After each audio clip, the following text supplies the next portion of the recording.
It may just be a peaceful landscape of rolling hills today, but for over 40 years during the height of the Cold War, this place was said to be the potential battleground for World War III. It was called Fulda Gap. We're standing here at the hottest spot of German history, of European history. If you see this tower, at this tower East German military border troops were positioned. The border was going right there to this white pole, so you were standing facing eye to eye with each other. NATO and Warsaw Pact troops were looking at each other only 2 meters apart, here at this point. The fear was that Soviet troops would invade West Germany and US-led NATO troops, numbering some 400,000, would retaliate. And the bigger fear that nuclear weapons would be used, devastating not only Germany but all of Western Europe. This, of course, never happened, but almost 27 years after the collapse of the Iron Curtain, this memorial serves as a reminder of the American presence once here and the gratefulness felt by many for a US military ready to defend Europe. Ricarda Steinbach worked as a public affairs officer with the US troops for 24 years, during which she would come here almost on a daily basis. This was Bush, Gorbachev and Kohl. What does this remind you of when you come up here? It reminds me of the duty the American soldiers carried out here on the tower, for example, that they were watching for 24 hours the area which you can see right now, and what they contributed actually to our peace and freedom. As long as they were here, the Western people, they could sleep well at night. But with the world's eyes glued on this man, sleeping well at night could get a little bit harder. Donald Trump has made it no secret that when it comes to security, Europe needs to do more. I will make a long statement about NATO, talking about the fact that many countries are not paying their fair share. That means we are protecting them, and they are getting all sorts of military protection and other things. And they're ripping off the United States, and they're ripping you off. I don't care. I don't want to do that. Either they pay up, including for past deficiencies, or they have to get out.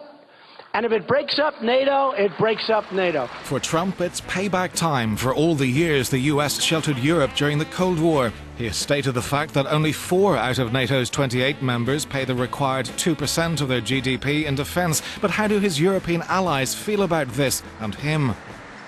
Here in Berlin, like throughout most of Europe, the very idea of the next US president being Donald Trump seems almost surreal, like a big joke. But not everyone is laughing. Especially when it comes to Trump ready to break up NATO, which has been the foundation of the transatlantic alliance since 1949. Judy Dempsey has been covering NATO and European security and foreign policy issues since the Cold War. Trump's comments that NATO allies, the Europeans particularly, have to pay their fair share, that's true. But frankly, it's nothing new. Successive American administrations have said the same thing. And actually, since the Russian invasion of Crimea and in eastern Ukraine, the Europeans are improving a little. As for NATO being obsolete, well, what would the Americans do with their coalitions of the willing, like-minded allies? What would they do with the NATO alliance that sees the threats and the challenges facing not only the United States but Europe as well? So to say that NATO is obsolete is like saying that the transatlantic alliance that was built up after 1945 on the ruins of a destroyed Europe, that it's over. For Hillary Clinton, Trump's comments on NATO are yet another in the long list of reasons she says Trump is unfit to lead the so-called free world.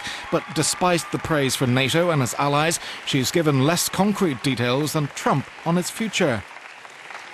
We've got to do everything we can to vacuum up intelligence from Europe, from the Middle East. That means we've got to work more closely with our allies. And that's something that Donald has been very dismissive of. We're working with NATO, the longest military alliance in the history of the world, to really turn our attention to terrorism. After World War II, the US Marshall Fund poured billions of dollars to help rebuild Europe and to solidify the transatlantic alliance. The Marshall Fund still exists today. Is there concern that even if Trump doesn't win, that there's been some damage to the transatlantic alliance? I don't know about damage.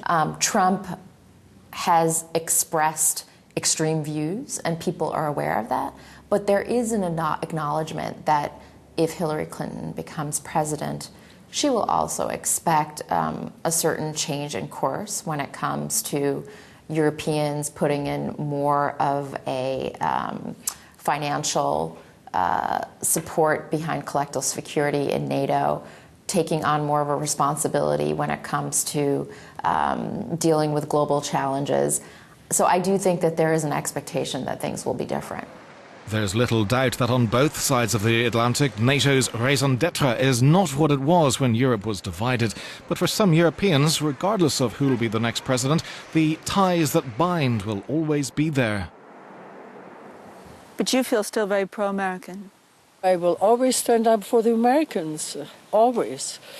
You can ask some politicians here, as soon as the word Americans is said, I get a little bit aggressive. I defend them.